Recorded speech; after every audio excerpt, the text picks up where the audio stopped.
Porque a Constituição, quando fala do recurso especial para o STJ, diz que cabe julgar as causas decididas em única ou última instância pelos tribunais regionais, federais ou pelos tribunais dos estados.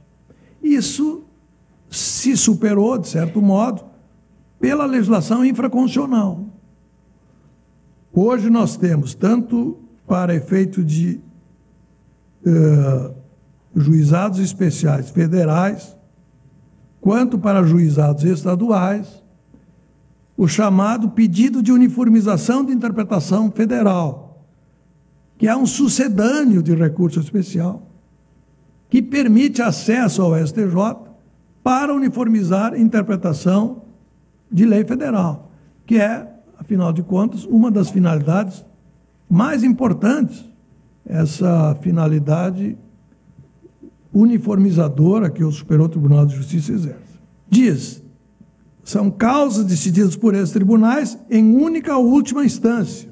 Como eu disse, nós incluímos nessas causas as decisões interlocutórias, as decisões de tribunais sobre incidentes do processo. Mais recentemente, está havendo, com toda razão, uma modificação da jurisprudência do Supremo e no Superior Tribunal de Justiça, pelo menos na minha turma isso tem acontecido, relativamente à revisibilidade das decisões sobre liminares.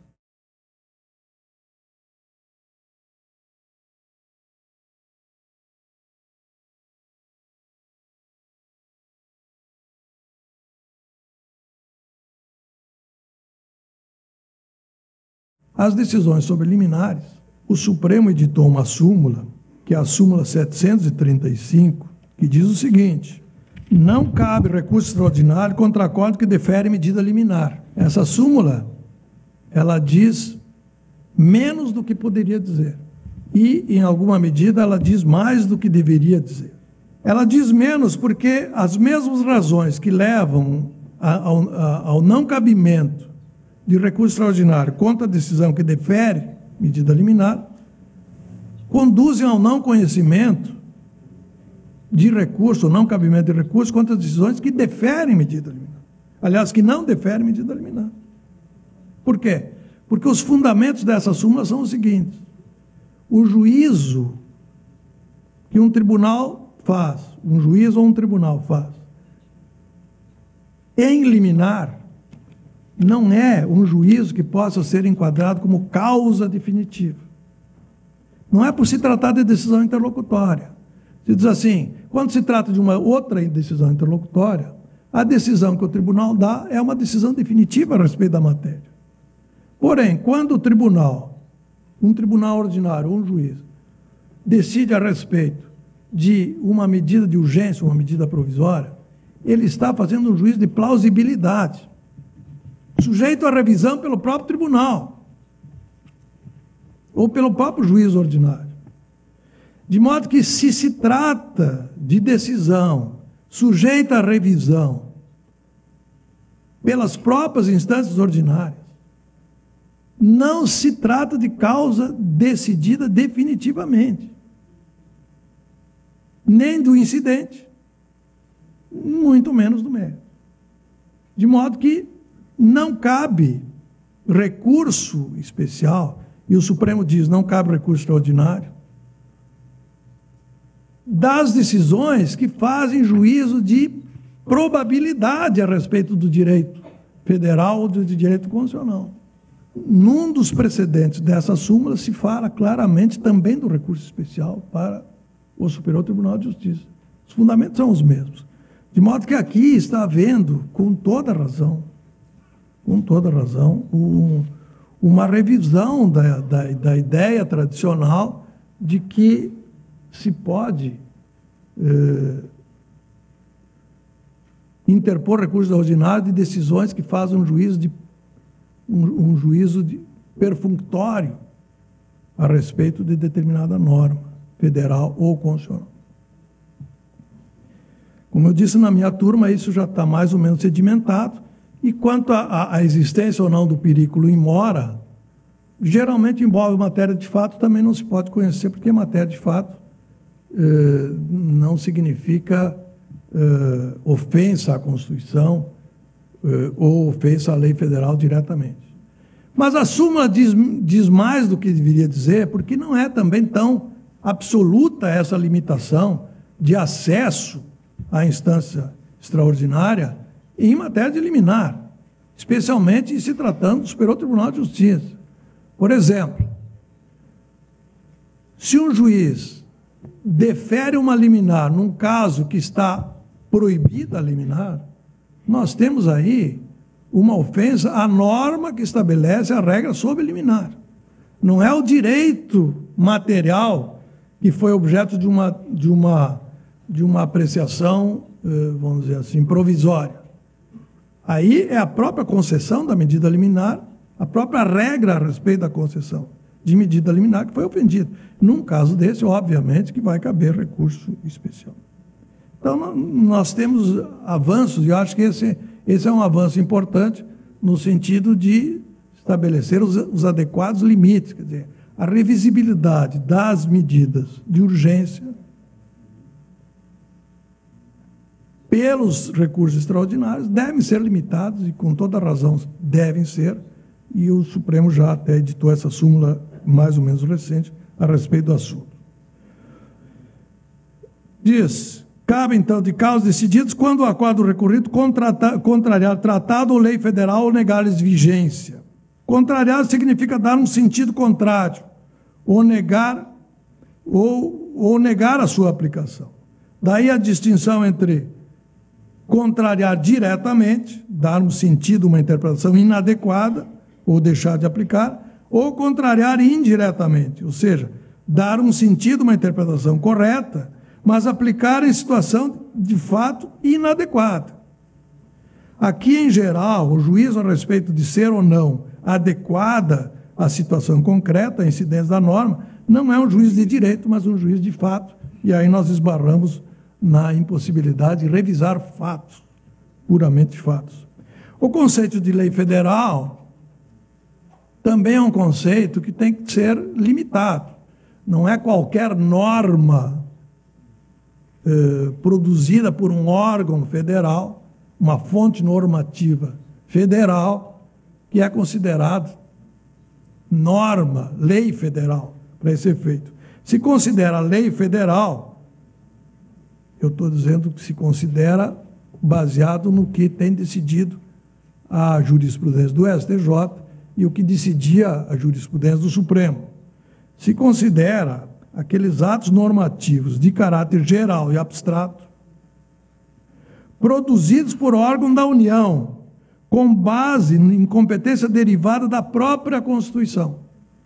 Nós temos fontes normativas produzidas por órgãos que têm tal competência derivada diretamente da Constituição, e nós temos normas produzidas por órgãos federais por competência que não está prevista diretamente na Constituição. Então, seriam consideradas leis federais apenas aquelas normas de caráter geral e abstrato produzidas por órgão da União, com base em competência derivada da própria Constituição, como são as leis complementares, ordinárias, delegadas, as medidas provisórias, os decretos autônomos e regulamentares expedidos pelo Presidente da República. Nós temos uma dificuldade, acho que é um problema, quer dizer, não se inclui nesse conceito de ato normativo federal os atos secundários, produzidos, por exemplo, por autoridades administrativas, tais como resoluções, circulares e portarias, instruções normativas. Nós temos muitos casos de provimentos da OAB, que nós temos dito que não são lei federal, exatamente porque a fonte de competência normativa, legislativa, não deriva diretamente da Constituição. O Supremo Tribunal Federal tinha a súmula 399, na época que o Supremo, anterior à Constituição de 88, dizia que os atos regimentais dos tribunais, os regimentos internos de tribunal, não são considerados leis federais. O Supremo dizia isso. Eu não sei se isso é correto afirmar depois da Constituição de 88. Até eu não tive a oportunidade de examinar a nossa jurisprudência específica sobre esse assunto, porque nós não temos muitos casos desses. Mas eu não sei se seria correto, porque os tribunais ganharam, com a Constituição de 88, uma competência normativa importante. E me parece que, quando exerce essa competência normativa com base na própria Constituição, naqueles temas admitidos na própria Constituição, isso em relação, estou falando aos tribunais da União, estou falando dos tribunais superiores, os tribunais regionais federais e os tribunais do trabalho. E o Tribunal Superior Eleitoral, e, enfim, o Tribunal Militar, quando exerce aquela competência normativa que deriva da própria Constituição, eu acho que se poderia hoje, depois da Constituição de 88, não mais aplicar a súmula 399 do Supremo.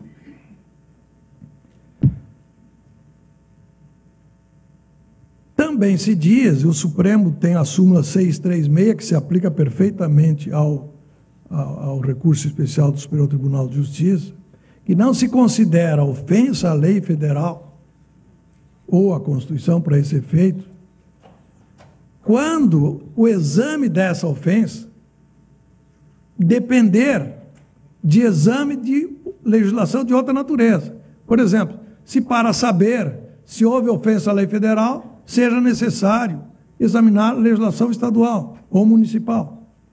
Então, nesse caso, a ofensa seria indireta. Ofensa direta seria esses normativos infraconstitucionais e não se admitiria. Nós temos também sedimentado de que em recurso especial não se examina a matéria de fato, não se examina conteúdo de petição ou peças processuais, porque isso é revolver um exame, não é fazer juízo sobre lei federal, mas fazer juízo sobre o conteúdo de uma peça processual ou de uma prova. Mas isso, como eu disse, eu deixaria para a parte final da minha exposição, porque não é bem assim. Se nós chegarmos à conclusão de que nós estamos diante de um recurso de revisão e não de um recurso de cassação. Quer dizer, esse é o grande dilema, né, que nós temos que enfrentar. Bom, também cabe recurso especial quando o acordo recorrido julgar válido ato de governo local contestado em face de lei federal. Até recentemente, até a emenda constitucional 40, se não me engano, nós, a 45, se dizia que cabia recurso extraordinário quando o acordo local julgar válida a lei ou ato de governo local em face da lei federal. Essa competência para julgar, quando se trata de acordo que julgar válida a lei em face de lei federal, lei local em face de lei federal, a emenda 45 atribuiu ao recurso extraordinário, ao Supremo Tribunal Federal, com toda razão. Por quê? Porque o conflito entre uma lei local e uma lei federal não é um conflito que se resolva à base do direito infraconstitucional. Esse é um conflito constitucional típico. Por quê?